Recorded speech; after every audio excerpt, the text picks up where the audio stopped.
Los días 26 y 27 de junio tuvo lugar el 19º Encuentro Nacional de Monitoreo y Control de Plagas, Malezas y Enfermedades. Simposio anual de un elevado nivel científico-técnico, enfocado específicamente en la protección de cultivos respecto de las amenazas comunes que enfrenta la producción agrícola, con una especial atención sobre las problemáticas que surgen en cada campaña, entre las cuales se destacó obviamente en 2024 la demoníaca chicharrita del maíz, que en teoría puede persistir hasta la próxima temporada, motivo por el cual resulta primordial actualizar información y compartir experiencias.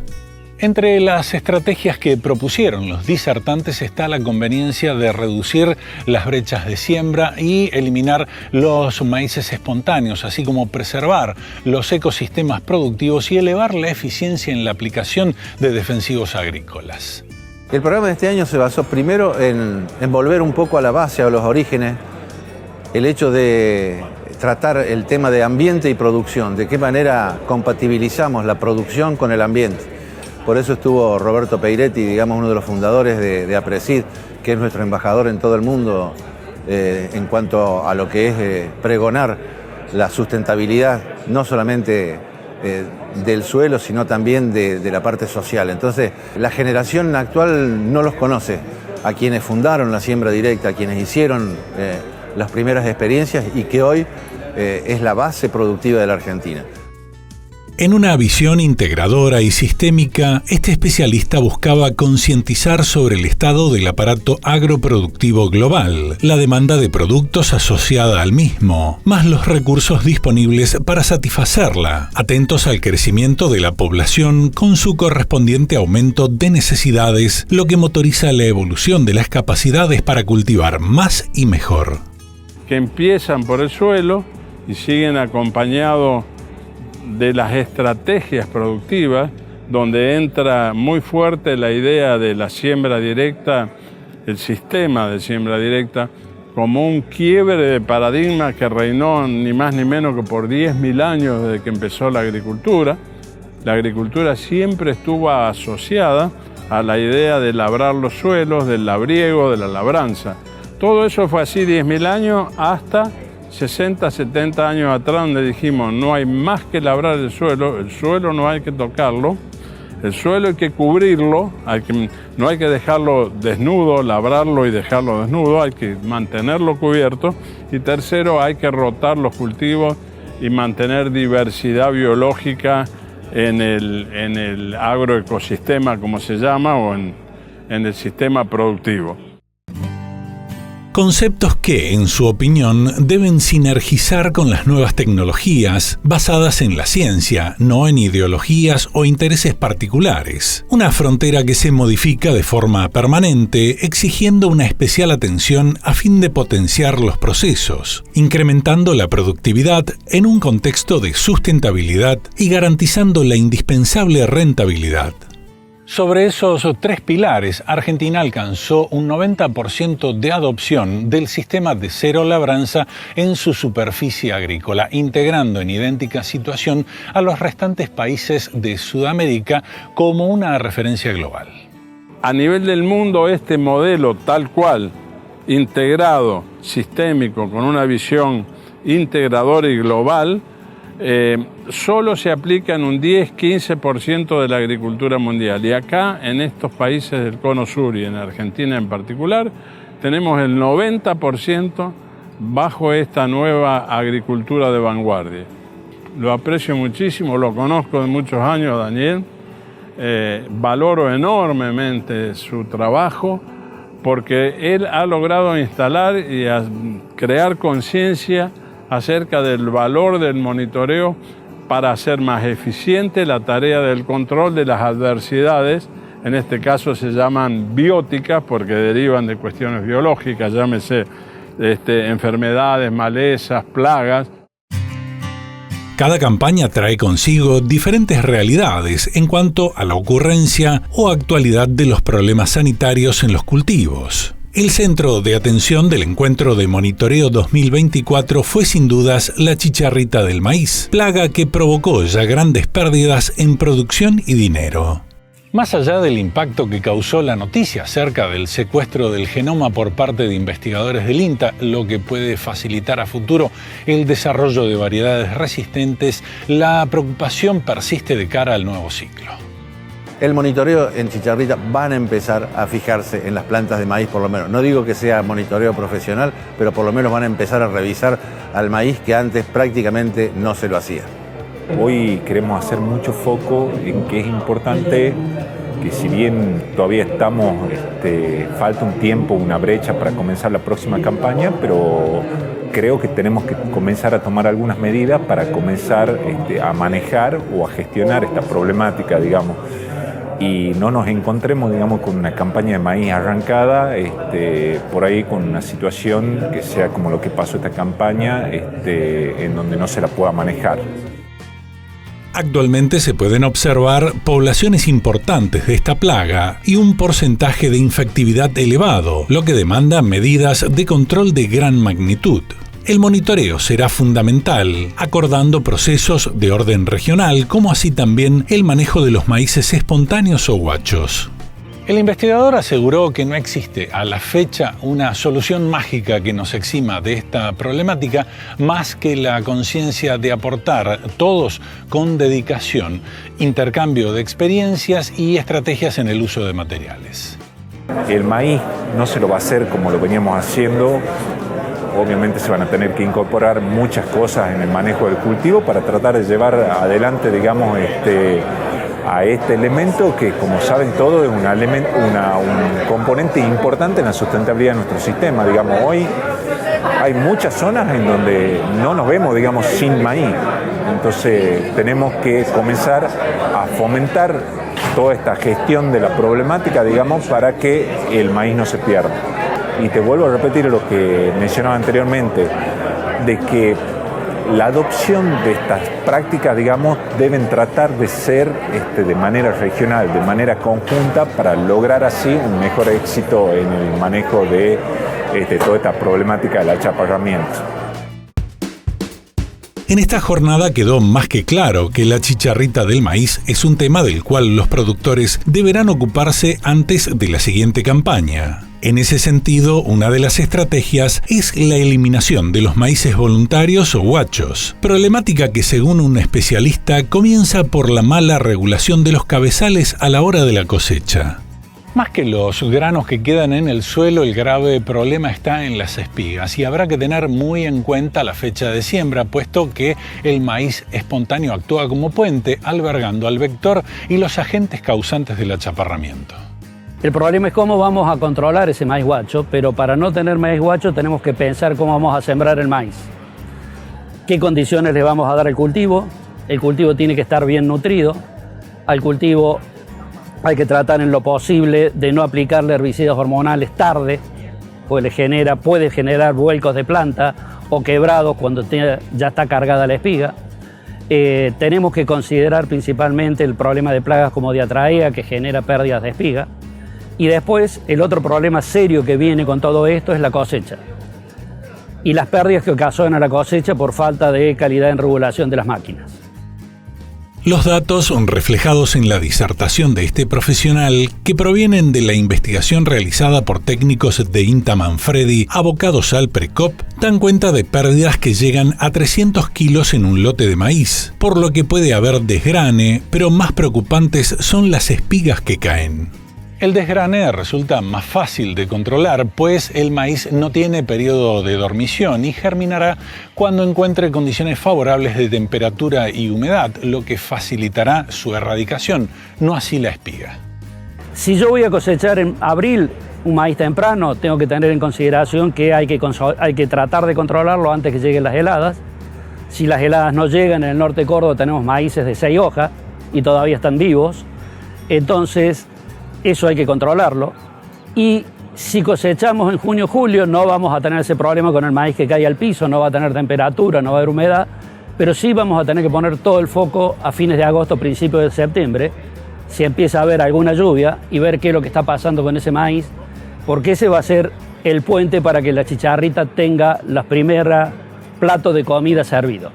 O sea, los especialistas hablan que necesitamos 90 días, que le dicen vacío sanitario sin el cultivo de maíz para que la chicharrita se muera. Ha estado comiendo hasta ayer, por lo tanto tenemos que esperar que si en septiembre no tiene comida, podemos disminuir muchísimo la población de esta plaga. Lanfranconi sumó una revisión de los herbicidas probados en esta campaña para el control de maíz guacho, con la presentación de un producto nuevo que se habrá de registrar este año, más las consideraciones respecto de las condiciones en las que deben ocurrir esas aplicaciones. En opinión de un especialista en la materia, los técnicos van comprendiendo que, más allá del producto, la dosis empleada para controlar la adversidad, resulta fundamental capacitarse acerca de los métodos, tiempos y condiciones de aplicación. Los insecticidas ya no funcionan como antes, las plagas se hicieron resistentes porque no les va bien con los tratamientos. Y hay un tema que se está descuidando, que es de qué manera logro mayor eficiencia de los tratamientos. En las hojas que están cerradas, como el año pasado que llovió bastante y se cerraron todas las hojas, hubo un montón de problemas de eficiencia. Y ahí entran un mundo de cosas para poder llegar a mayores eficiencias que vienen desde el lado de la maquinaria, desde el lado de la química, de adentro de un tanque, de una pulverizadora, en el caldo que nosotros armamos. Y hay mucho también, ¿no?, en la población de gotas que uno genera cuando realiza el trabajo propiamente dicho de pulverización.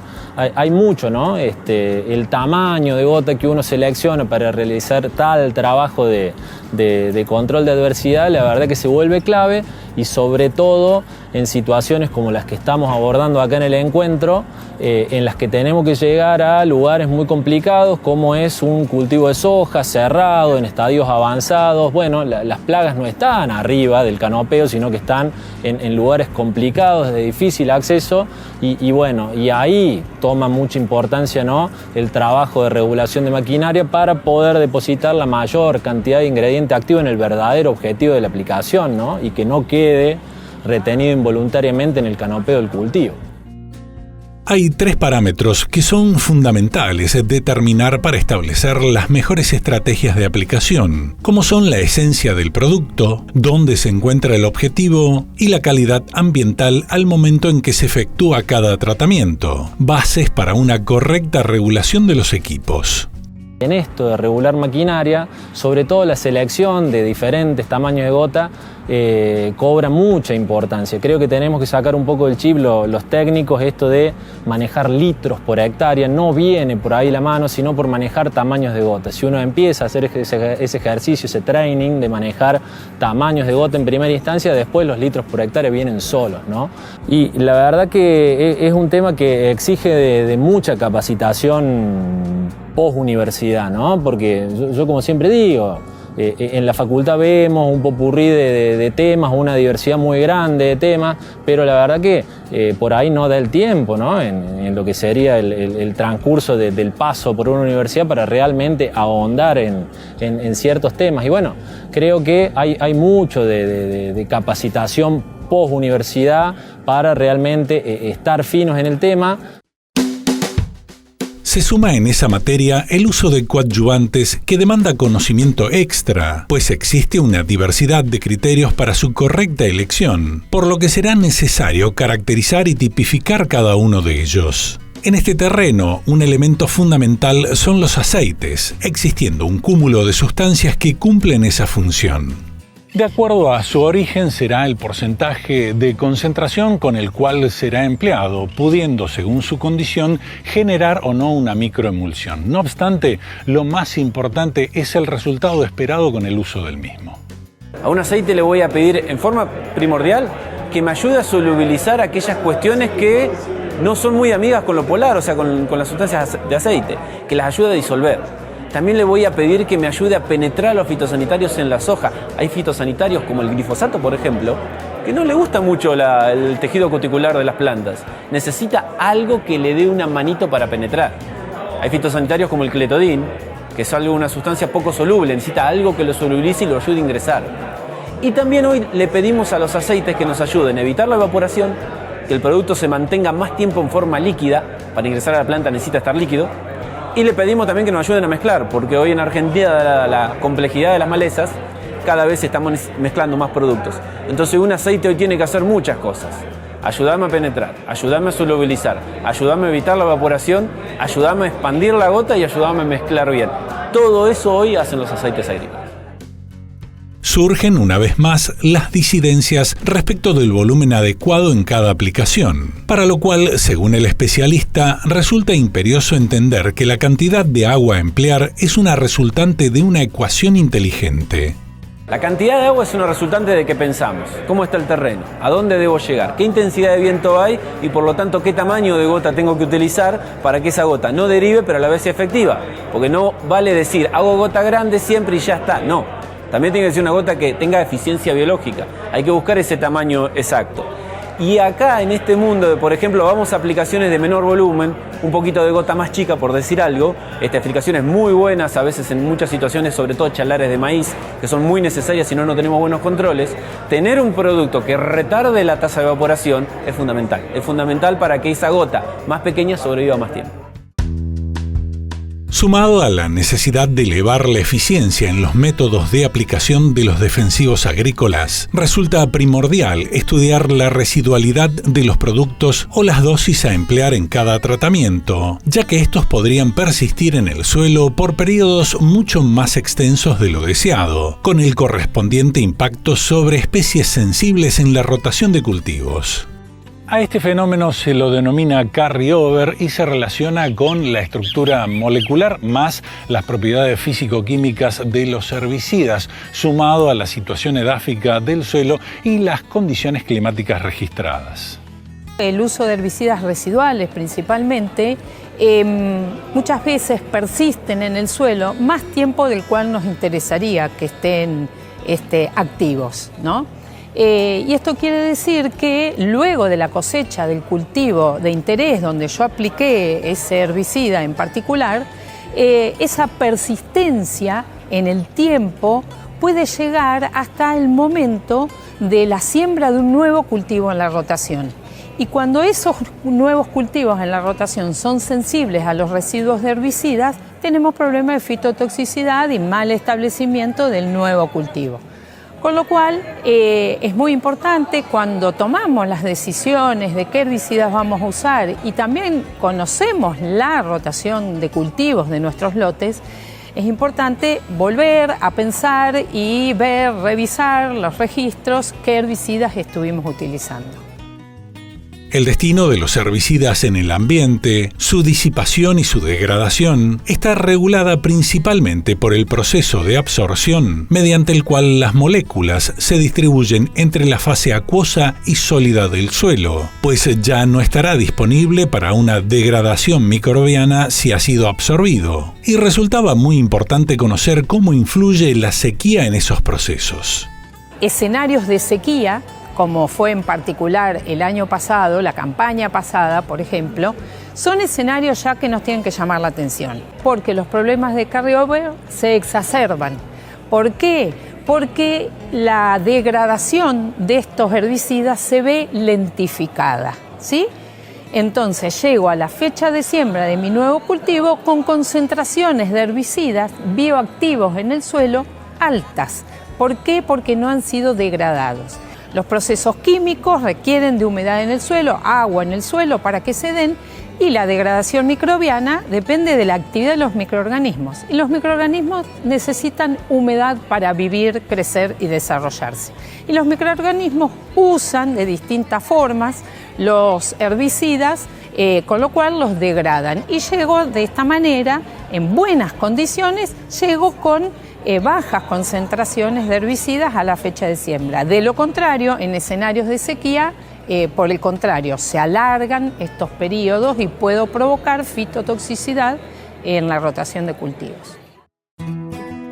Este congreso abrió también un espacio al periodismo, nexo natural entre las actividades agrícolas y la sociedad, donde la interrogante es si esa población entiende realmente lo que estos relatan a diario, pues deben traducir ciertos aspectos muy técnicos al lenguaje común, haciendo entonces un llamado a los actores del sector para encontrar claves que permitan pregonar fuera de la parroquia. Un interesante debate conducido por profesionales del Círculo de Periodistas Agropecuarios de la provincia de Córdoba.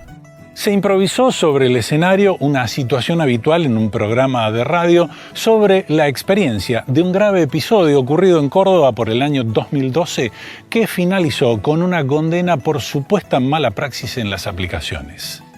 La historia es que en esta faceta tan particular, la justicia terminó condenando a estas dos personas vinculadas al agro. Se escucharon mucho a los ambientalistas, a los vecinos afectados, pero hay una particularidad. Jamás alguien del campo, alguien que tenga que ver con el conocimiento de lo que produce un agroquímico, lo que significa un agroquímico, pero también lo que puede llegar a perjudicar en la utilización de estos elementos claves para la producción, tuvo la palabra para poder expresar públicamente cuál es el rol, en este caso, de quienes producen y por qué utilizan sustancias que según los ambientalistas son muy nocivas, pero que según el campo, pero no lo dicen en voz muy alta, pueden llegar a representar, bien usados, una ventaja para la producción de alimentos. La conclusión es siempre la misma. El campo debe comunicar, debe informar lo que hace, cómo lo hace, por qué lo hace y cómo se profesionaliza para lo que hace, desterrando científicamente los cuestionamientos sin fundamentos. El campo no sabe comunicar o no lo ha hecho con eficiencia para explicar qué realiza cada vez que hacen una fumigación y sobre todo me parece que hay una ausencia del Estado que no solamente ha controlado, me parece que tiene que hacerlo, el tema de las fumigaciones, con qué maquinaria que estén en perfectas condiciones para poder hacerlo, impulsar las buenas prácticas agropecuarias, aquí en Córdoba lo he hecho, no en todas las provincias, y sí es bueno que el Estado convoque a una mesa para escuchar a todos los sectores y ver, poniéndose todos de acuerdo, de qué manera poder avanzar en esto y terminar con esa puja entre ambientalistas y productivistas que no nos lleva a ningún lado. Finalizando, el director de este clásico encuentro hizo un llamado a promover lo que en definitiva da título a una de las jornadas de capacitación profesionales más importantes del agro argentino, el monitoreo y control. El productor argentino, cuando una tecnología le es útil, la adopta. Argentina es el país del mundo que más monitorea, más que Brasil, más que Estados Unidos. De casi 20 millones de hectáreas de soja, por lo menos la mitad se monitorean. La otra mitad está arrendada. Y cuando los lotes están bajo este sistema, no preocupa demasiado la tecnología ni la sustentabilidad. Tenemos un problema más legal que técnico para que se adopte el monitoreo. La detección temprana, más aún la prevención de ciertos eventos, garantizan la sanidad de los cultivos y contribuyen a esa indispensable rentabilidad del agro. Nada más por hoy. Simplemente agradecerles a ustedes por habernos acompañado en una nueva emisión de Costumbres Rurales. Será hasta la próxima semana.